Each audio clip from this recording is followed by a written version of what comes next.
Inside Vatican City, the pressure is no longer hidden behind closed doors. Three of the most powerful cardinals in the Catholic Church are reportedly facing imminent canonical action, while documents have been secured and the phones of at least two senior figures have been requested for forensic review. No formal arrest has been confirmed, but according to a source who worked within the Vatican administrative structure for more than 2 decades, the process has already crossed the point where it can be quietly reversed. The order reportedly came from Pope Leo XIV himself. Less than 13 months after Robert Francis Prevost entered the Apostolic Palace as Pope, he has allowed an investigation to move against men with allies, institutional reach, and histories tied to powerful interests inside and outside the Church. This is not a conflict over doctrine, liturgy, or competing theological factions. It is a confrontation over financial records, alleged obstruction, and a network that the source claims survived beneath several previous administrations. During the first days of May in 2026, the atmosphere inside Vatican City reportedly changed. Conversations stopped when certain officials entered rooms. Requests for clarification moved through internal channels, and a silence settled over corridors that had remained calm only weeks earlier. The three cardinals had believed that the Pope would eventually negotiate, protect their dignity, or allow the matter to disappear through the usual institutional channels. According to the insider, they had misread him completely. What began within 48 hours of the conclave as a quiet request for 7 years of raw financial records would eventually lead to a hidden commission, discrepancies across 3 funds, and alleged attempt to pressure an external auditor, and contact between Vatican and Italian judicial authorities. Every stage was reportedly documented. Every procedural step was designed to prevent the investigation from being dismissed as retaliation or political theatre. By the time the cardinals understood the full structure surrounding them, the conversation may already have been over. Subscribe to the channel and turn on notifications as this investigation continues to develop. The story ahead will follow the sequence from the first financial request after the election to the decisions that placed 3 senior cardinals under direct scrutiny. The most dangerous part is not that 3 men may fall. It is that the source insists they are only the first layer. The sequence began on May 8, 2025, when Robert Francis Prevost was elected Pope Leo XIV. The conclave had ended, the ceremonial transition had begun, and the Vatican bureaucracy expected the familiar rhythm of introductions, formal handovers, and carefully prepared briefings. Within 48 hours, that expectation was broken. The new pope reportedly asked for 7 years of raw financial records. He did not request summaries, executive reports, or documents selected in advance by department heads. According to the insider, he wanted the underlying records themselves, including the material that had not yet been arranged for presentation. The moved quietly through a personal aide instead of the ordinary official channels. That decision limited the number of people who knew what he was seeking and prevented the request from being shaped before it reached the relevant offices. The first response was delay. Administrators explained that the correct files were spread across several dicasteries and would require time to assemble. They said the records were complex, the reporting structures were separate, and the documents could not be produced immediately. Nothing in the explanation openly refused the Pope, but nothing placed the requested material on his desk. For 2 weeks, Pope Leo XIV did not escalate the matter. He allowed the departments time to respond and gave no public sign of frustration. The source describes him as watching the process rather than intervening in it, allowing each delay and explanation to become part of the record. The silence was not approval. It was the first test of how the system would behave when asked to expose itself. After 2 weeks, the Pope asked again. This time, the request did not travel informally through a personal aide. It moved through official channels, carried institutional authority, and included a deadline that could no longer be treated as a suggestion. According to the insider, the effect was immediate inside a specific cluster of Vatican administrators. Conversations became more guarded, explanations changed, and allies within the College of Cardinals were drawn into the response. The source describes visible panic, not across the entire Vatican, but among the people who understood what 7 years of unfiltered records could reveal. At least 3 cardinals allegedly began coordinating their next move.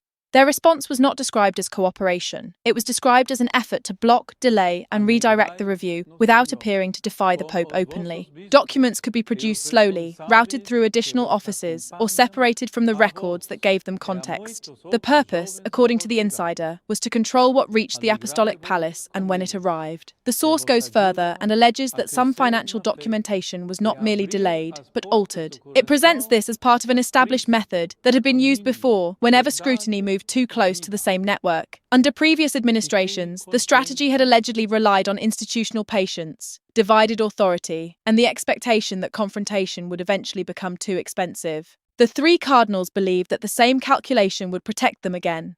What they did not yet understand was that the Pope was no longer waiting for the bureaucracy to explain itself.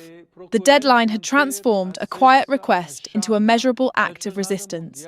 Every missing record, changed explanation, and delayed response now carried a different meaning. The financial review had begun to reveal not only what the documents contained, but who was determined to keep them from being seen. By the time the investigation moved beyond the first document requests, the case had narrowed around 3 senior cardinals. The source does not name them, and it does not claim that formal detention has already occurred. It describes them instead through the roles they allegedly played inside a financial structure that crossed offices, jurisdictions, and ideological lines. The first is described as a European cardinal who held a senior financial oversight position under more than one pope. According to the insider, he used that authority to facilitate the movement of funds through accounts that did not appear in official Vatican balance sheets. His importance came not only from access to financial systems, but from the trust attached to an office designed to supervise those systems. The second is identified as a cardinal from Latin America who allegedly connected the internal network to outside real estate arrangements. The Vatican had officially withdrawn from some of those investment structures years earlier, but the source claims the separation was incomplete. His role was reportedly to maintain the connection between Vatican funds and external entities that remained active beyond the public record. The third is described as a cardinal based in Rome who functioned as the internal enforcer.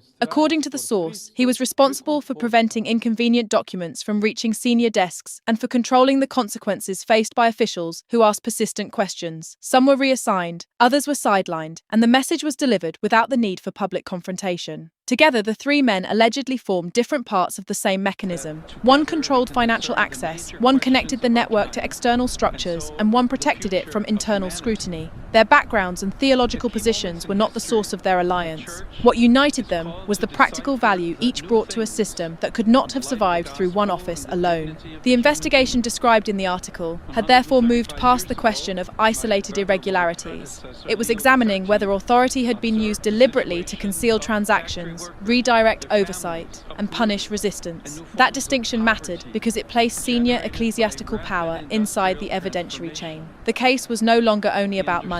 It was about how the institution had been made to protect the movement of that money. A network of that scale could not operate through private loyalty alone. It required a legal and administrative environment in which information could be restricted, careers could be controlled, and most disputes could be resolved without outside examination. The source presents Vatican sovereignty not as the cause of the alleged misconduct, but as one of the conditions that allowed it to remain contained. Vatican city-state operates under its own legal system. Its financial disclosures had improved during the previous decade, but the source emphasizes that they were still not exposed to the same external auditing obligations imposed on public corporations or national treasuries. That difference created space between what internal offices knew and what outside authorities could independently verify. The more powerful protection came from culture, loyalty, discretion, and the expectation that problems should be handled internally were not treated as optional habits. According to the insider, those principles were enforced through appointments, access, and the quiet management of careers. Officials who pushed too hard did not always face open punishment.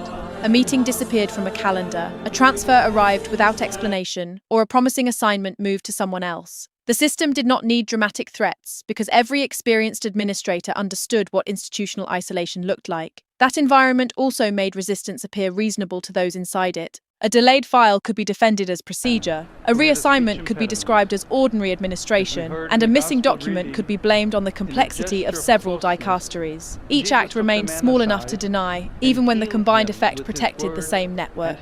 Pope Leo XIV entered that structure without depending on it in the same way. The source argues that his distance from the Roman financial hierarchy made him difficult to pressure through the usual channels. The men under investigation had spent years learning how authority inside the Vatican could be slowed. They were now facing a pope who had begun to use that same authority against the system that once protected them. Robert Francis Prevost had spent years inside the church without becoming dependent on the financial structure now under scrutiny. His path had moved through Chicago, Peru, leadership within the Augustinian order, Rome, and finally the dicastery for bishops. He understood institutional pressure, but the source argues that he did not owe his position to the network that had learned how to control it. That independence was not presented as an accident. After years of financial scandal, disputed investments, and damaging real estate deals, part of the College of Cardinals reportedly wanted a candidate who stood outside the Roman Curia's entrenched alliances. Prevost fit that requirement because he had worked within the system without being fully absorbed by the interests operating beneath its official hierarchy. The three cardinals allegedly recognized the danger from the beginning. They knew that the new pope had no reason to protect the arrangements that had benefited them, and they understood what his election could mean for the network. Even so, they chose to manage the situation rather than cooperate with it. Their calculation depended on experience. They had seen previous investigations lose momentum, watched internal resistance increase the political cost of reform, and learned that even a pope could be persuaded to accept a negotiated retreat. They expected time, hierarchy, and institutional caution to weaken his resolve. The public image of Pope Leo XIV reinforced that assumption. He appeared warm, pastoral, multilingual, and intellectually restrained. To those who believed authority had to announce itself through anger, his calmness looked like flexibility. The source describes another side of him. Prevost had spent years managing conflict inside a religious order and confronting difficult institutional situations in Peru, Rome, and Chicago. He did not raise his voice, issue theatrical threats, or display public anger, but once he reached a decision, he reportedly stopped moving toward compromise. People who had worked closely with him used a simple phrase to describe that quality. They said he was very still. The words referred not to hesitation, but to the moment when discussion had ended and the decision had already become fixed. According to the insider, the three cardinals understood that distinction only in April of 2026. By then, the original delays had become evidence. The commission had already been operating, and the investigation had moved beyond their ability to redirect it. They had not mistaken his intentions. They had mistaken the kind of authority he was prepared to use. After the first document requests were delayed and partially obstructed during the summer of 2025, Pope Leo XIV made a more consequential move. Between September of 2025 and February of 2026, he established what Vatican officials reportedly called a transparency commission. It was small, personally selected, and granted authority to examine financial records across every dicastery. The group included financial auditors and canon lawyers, with several members drawn from outside Vatican City. Their presence reduced the ability of internal officers to control the review through familiar relationships. The commission did not depend on summaries prepared by the departments it was examining. Its composition remained undisclosed for nearly 6 weeks. By the time the three cardinals allegedly learned that the commission existed, it had already been operating for 1 month. The delay gave the investigators time to enter the records before resistance could be organized around them. During that first month, the commission reportedly compared declared asset movements with the underlying transactions. The review identified a repeated pattern of discrepancy across 3 specific funds. The differences were not described as isolated accounting errors, but as movements that formed a consistent structure. Each of the 3 funds connected through a chain of intermediary accounts. According to the insider, those accounts eventually led back toward the individuals already under investigation. The commission now had more than delayed files and inconsistent explanations. It had a financial pathway. The discovery changed the balance of the investigation. Until that point, the network could argue that the delays reflected administrative complexity or incomplete coordination between dicasteries. The 3 funds created a pattern that could be tested against records, dates, and account movements. The cardinals had expected to confront a pope requesting documents through the same bureaucracy they understood. Instead, they faced an outside-supported commission already working inside the system with full papal authority. By the time the structure became visible, the review had advanced far enough that stopping it would require direct interference. That decision created the next escalation. Someone connected to the alleged network moved beyond delaying records and attempted to influence one of the commission's external members. The investigation was about to cross from suspected financial misconduct into obstruction. The response from within the alleged network came quickly after the 3 funds were identified. According to the insider, someone attempted to reach one of the commission's external members, a financial auditor connected to a firm in Luxembourg. The purpose was not to challenge the evidence through formal procedure, it was to persuade the auditor to moderate the findings before they reached their final form. The approach did not disappear into a private conversation, it was documented. The record of that contact was preserved and added to the evidence already being reviewed by the commission. That single action changed the legal character of the investigation. Until then, the central question concerned the movement of ecclesiastical assets, the accuracy of financial reporting, and the possible concealment of transactions. An attempt to influence a member of a papally authorized introduced a separate allegation. The case was no longer limited to suspected financial misconduct. Interference with the commission could be treated as obstruction. It suggested that someone connected to the network understood the danger of the findings and chose to pressure an investigator rather than answer the evidence. The act also created a direct connection between the suspected financial structure and an effort to disrupt papal governance. The people involved had apparently expected another internal dispute that could be slowed through hierarchy and negotiation. Instead, the documented contact gave investigators evidence of conduct taking place after the review had already begun. It was current, traceable, and tied to a commission operating under explicit papal authority. The alleged network had crossed a line it could not easily explain as administrative confusion. Delayed documents could be blamed on divided offices, and inconsistent records could be blamed on accounting failures. Pressure directed toward an external auditor was harder to disguise. It revealed movement, intention, and fear. From that point, the commission was no longer examining only what had happened to the money. It was examining what senior figures were prepared to do once the money was being followed. The obstruction allegation placed the conduct of the investigation itself inside the case. By early May of 2026, the change inside Vatican City had become visible. The insider described conversations ending when certain officials entered rooms and faces losing colour after private exchanges. Corridors that had carried ordinary administrative movement became quieter as the investigation approached the men at its centre. The tension was concentrated rather than public.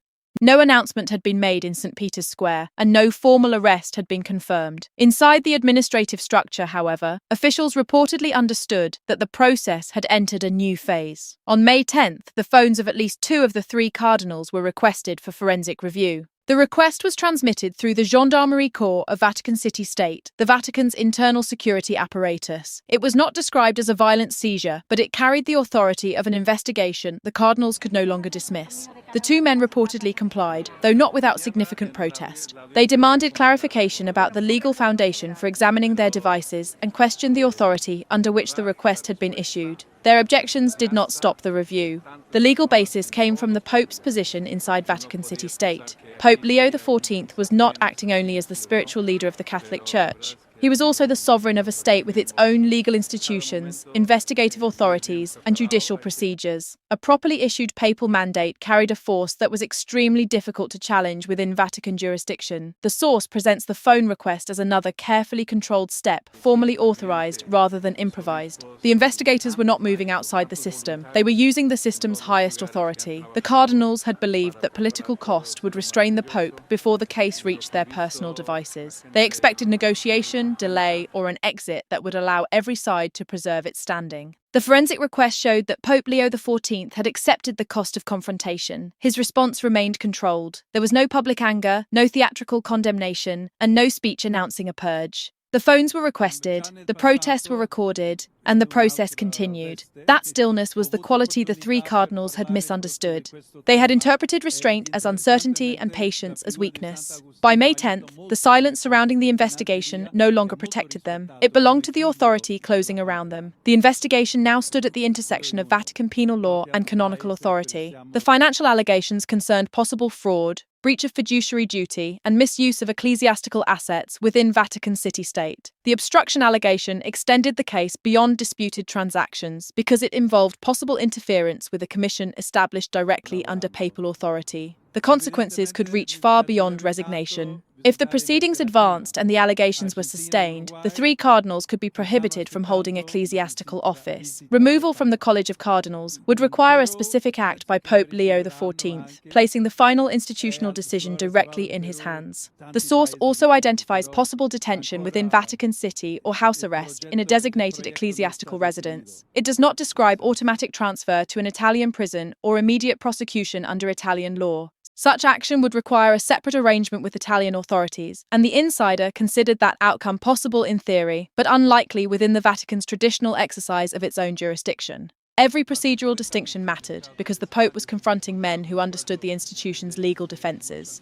A rushed seizure, an undocumented order, or an improvised tribunal could have allowed them to challenge the legitimacy of the investigation. Pope Leo XIV instead moved through the same framework that had once made senior Vatican officials difficult to reach. According to the insider, the Transparency Commission had been created with full legal authority. The phone examination had been requested rather than carried out through physical force. And the preliminary investigation had been opened through the proper Vatican judicial structure.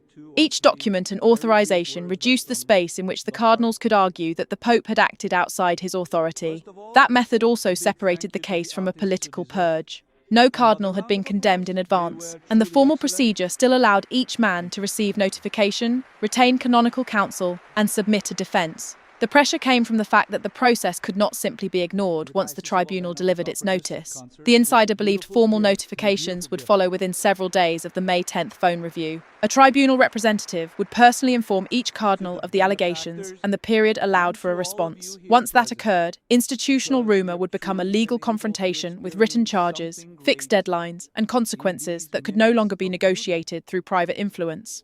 At least one of the three cardinals was expected to cooperate after receiving formal notice.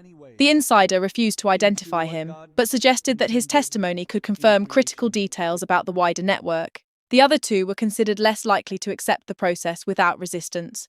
One of those men had reportedly contacted secular attorneys rather than specialists in canon law. He was exploring whether any protection existed beyond Vatican jurisdiction, or whether an outside legal strategy could obstruct the proceedings. According to the insider, those discussions had produced few promising options. The three cardinals had spent months relying on the political cost of moving against them.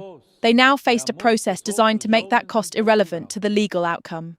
The trap was not a sudden arrest in a corridor. It was a chain of properly authorised decisions that left fewer exits with every step. The case did not emerge as an isolated action during May of 2026. It followed a sequence of reforms that began soon after Pope Leo XIV took office. Each change appeared limited when viewed alone, but together they established the structure that made the current investigation possible. In June of 2025, the Pope restructured the leadership of the Vatican's financial oversight body. Several long-serving members were replaced by external appointees who were less dependent on existing internal relationships. The change altered who could inspect financial activity and who controlled the information moving upward. In August of 2025, every Vatican dicastery was directed to adopt standardized accounting procedures aligned with international non-profit reporting standards. Offices that had previously followed separate practices were now required to present their accounts through a common framework. That made inconsistencies more visible and reduced the protection created by fragmented reporting systems. In October of the same year, the Pope convened a private meeting with the leaders of the major religious orders. According to the source, he told them in direct terms that financial irregularities would no longer be handled exclusively through internal arrangements.